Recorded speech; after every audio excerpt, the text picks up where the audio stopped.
Spider-Man No Way Home is without a doubt the most anticipated movie of the year and will almost certainly be the first billion-dollar movie of the pandemic era, and for good reason. This movie is going to be huge. The director even referred to it as the endgame of the Spider-Man franchise, and that's not just talking about the MCU Spider-Man, as No Way Home is going to be the culmination of basically every single Spider-Man movie up until this point, aside from Spider-Verse, but then again, this is going to be a Spider-Verse of its own. A lot of characters are going to be appearing in this movie, and in this video, I'll be going over every single character that has been confirmed, along with a few characters who have not been officially confirmed, but they're obviously appearing through leaks or other things, other hints that we know for a fact that they're appearing, even though they haven't been officially confirmed.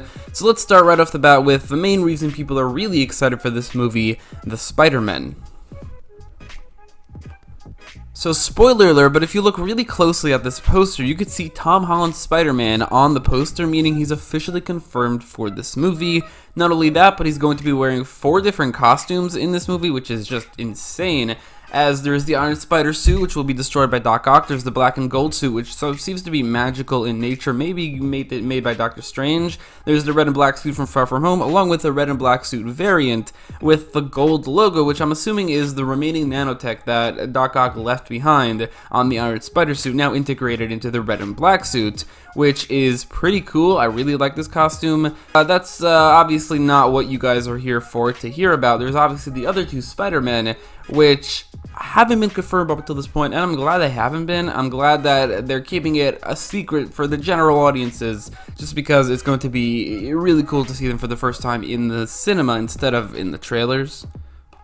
Now, Andrew Garfield has been doing his damnedest to deny all the rumors, and at the beginning I kind of believed him, but I mean, it's just because he's a good actor. At this point, it's quite clear that Toby and Andrew will be making an appearance in this movie, and probably a pretty large one, at least in the 3rd act. There's a shot in the Brazilian edit of the Spider-Man No Way Home trailer where we see the lizard being punched by absolute nothingness, which is quite clearly one of the Spider-Men being edited out of the shot. I would assume Andrew, just because the lizard is his first villain, and while Electro is his villain as well, the lizard was his first. The Amazing Spider-Man was like my favorite movie when I was a kid, and while I don't really like it as much now, I still have a lot of nostalgia for the character, a lot more so than I have for Toby Maguire, so I'm really excited to see him return in this movie. And along with Andrew Garfield, the original cinematic Spider-Man, Toby Maguire, will be returning for No Way Home as well. This hasn't been confirmed, but the evidence is damning. I mean, the leaks seem very legit. And with Doc Ock knowing Peter in the trailer but not recognizing Tom Holland's face, which means that there's another Spider-Man with a different face from his universe, I mean, it's pretty clear that he's going to be appearing in the movie. What's funny to me is that Andrew Garfield has been absolutely grilled non-stop in interview after interview about this, but we haven't seen a single little clip of that from Toby Maguire at all. That's just because Toby Maguire hasn't been busy lately and he hasn't been promoting anything, but I think it's funny that Andrew Garfield has been put through the ringer on this whole keeping the secret thing, but Toby, just not a problem at all. Now, I am excited to see Toby return. He's my favorite version of Spider-Man. He is the original, and he has a lot of fans, very passionate fans, so it's still cool to see him return.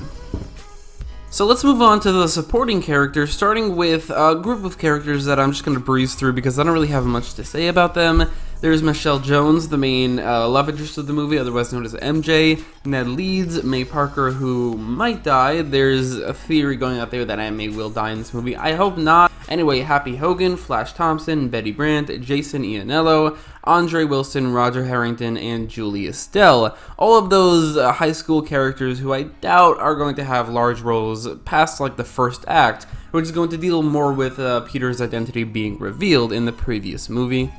So like Iron Man and Nick Fury, the Spider-Man Home trilogy concludes with yet another big MCU character as a secondary protagonist, this time with Doctor Strange, although this time Strange's actions seem to directly influence the plot and even cause the central conflict of the movie, and a lot of people think that he's acting completely out of character in the trailer and think it's a completely different character.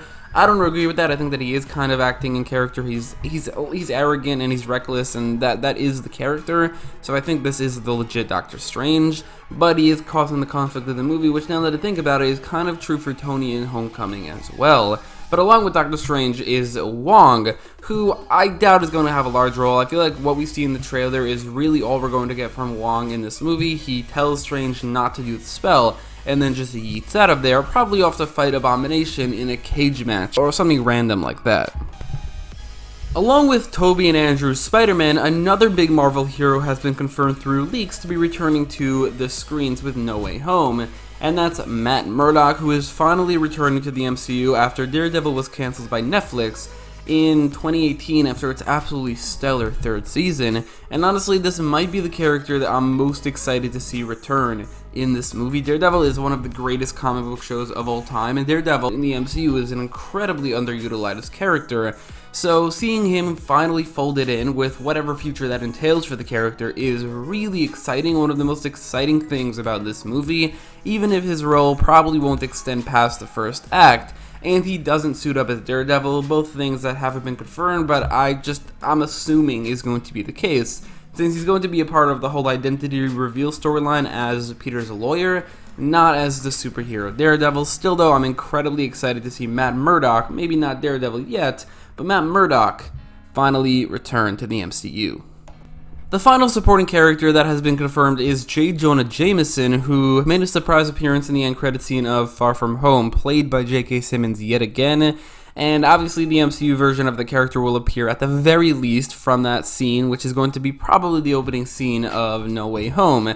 But I do think he's going to be appearing beyond that as well. We do see him in the trailer, but it's the question of, is that the MCU J. Jonah Jameson, or is that the J. Jonah Jameson from Spider-Man 3, as he's wearing the exact same outfit that he was in the climax of that movie.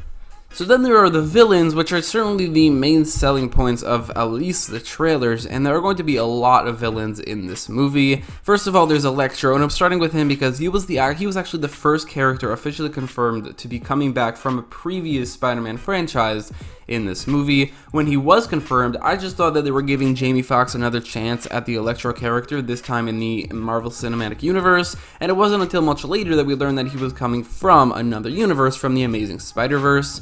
Now, he is, however, getting a big makeover, which is his lightning, which is now yellow, and it generates the classic Electro mask over his face, which I think is pretty awesome, but I'm also hoping he gets a personality makeover because he was a very campy villain in The Amazing Spider-Man 2, and he could be a lot better if just given the chance. Now, after Electro, we had the confirmation of Dr. Octopus, the second confirmed character returning for this movie, and by far the one we're seeing the most in the marketing, which is interesting. And in the trailers, we do see Doc Ock fight Peter and absorb the Iron Spider nanotech, which not only destroys that suit, but also upgrades his own tentacles with Stark Tech, which could be pretty cool. Although Doc Ock kind of had a bit of a redemption arc at the end of Spider-Man 2, so I think we could look forward to maybe seeing him fight alongside the Spider-Man for this movie.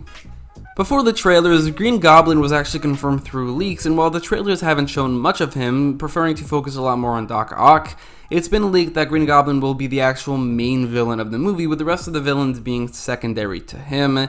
Not only that, but Green Goblin will also be getting a new design in this movie, which we do see a bit of a glimpse of in the trailer. I think that's really a really good thing that he's getting a new design, because, I mean, the original Green Goblin costume and his mask specifically kinda sucks, even though we see a shot in this trailer that it looks kinda cool, a lot cooler than it ever did in the original Spider-Man movie, but still, I'm glad he's getting a complete new design, and I'm excited to see Willem Dafoe return in the role.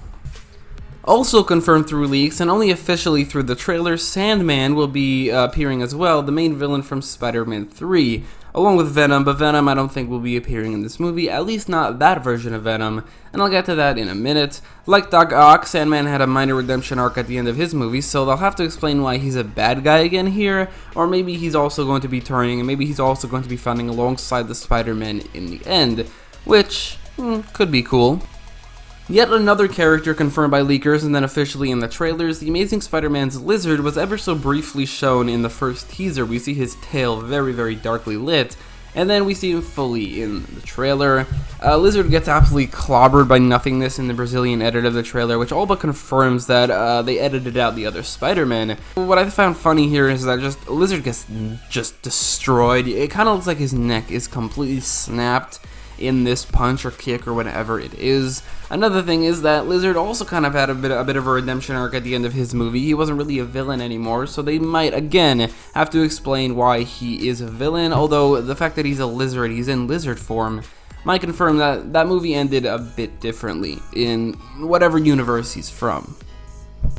Finally, there's Eddie Brock, also known as Venom, who hasn't been confirmed by leakers or trailers or anything, but I think the fact that the end credits scene from Venom 2 showed Venom arriving in the MCU and seeing Peter unmasked as Spider-Man means that that scene probably takes place during the events of Spider-Man No Way Home, where the multiverse is cracked open. So from that, it stands to reason that Venom will at the very least, cameo in the movie, but it's not confirmed. I just wanted to mention it because I think that it is very likely. So that's it, all the characters confirmed for Spider-Man No Way Home, 3 Spider-Man and a couple other superheroes, 5 villains at the very least, and a bunch of other supporting characters, and I'm really excited for this movie. It's going to be huge, it's going to be epic, but let me know your thoughts in the comments down below, and if you like this video, definitely make sure to leave a like, share, and subscribe, and thanks for watching the video.